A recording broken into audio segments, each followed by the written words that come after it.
may look like smoking, but it's not. Some people are skeptical, some people are amazed, curious. Curious about something called an electronic cigarette. Stephen Rappaport and Vicki Willett of Farmington say this little device helped them quit the real thing after 20 years of smoking. Once you've sort of switched over, you don't really feel like you want to go back.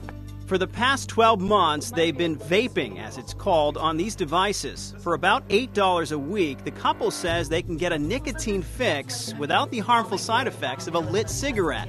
In fact, they feel healthier. I don't cough anymore. I can walk up a flight of stairs without sucking wind. But are these truly a healthy alternative?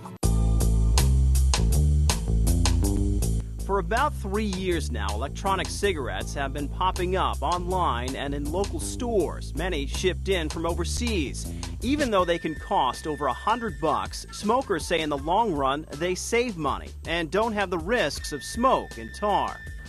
This middle piece is called an atomizer and has a heating element in there. Here's how it works. A nicotine liquid is poured into a rechargeable device. It heats up and allows users to inhale the vapor. Users can have high amounts of nicotine or none, depending on what they want. But I think it was designed with good intentions, but there's really not enough evidence yet to know whether it's safe or not. Beth DeVideo from Breathe, New Hampshire is part of many health groups calling for electronic cigarettes to be better tested by the government. In fact, the American Lung Association would like to see sales suspended until they're proven safe. It's a new product, and we don't really know much about it. For example, we don't know what happens if you're exposed to that vapor over long periods of time.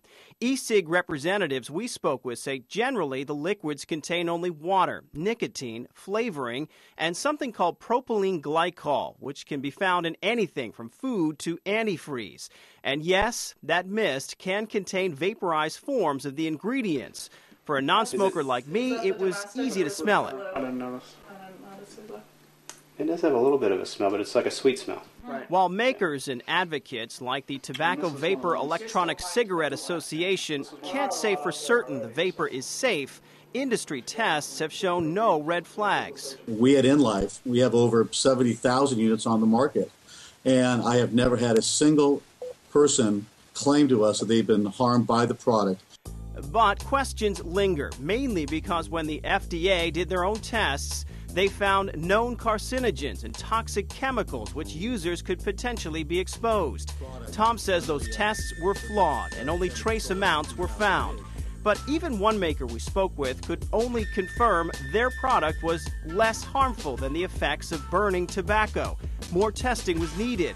Either way, those who vape see it as a healthy alternative to real smokes. It may not be the best thing, but it's a heck of a lot better than a cigarette.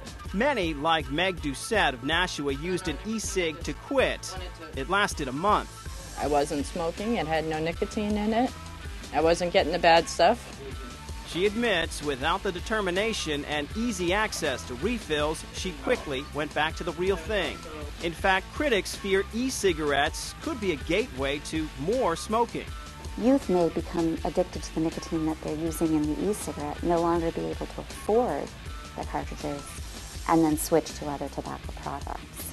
As for Vicki and Stephen, they quit the real deal, and the cravings are gone. But they admit having the habit of even simulated smoking could last indefinitely. You have to really basically pick up another habit and put away an old one.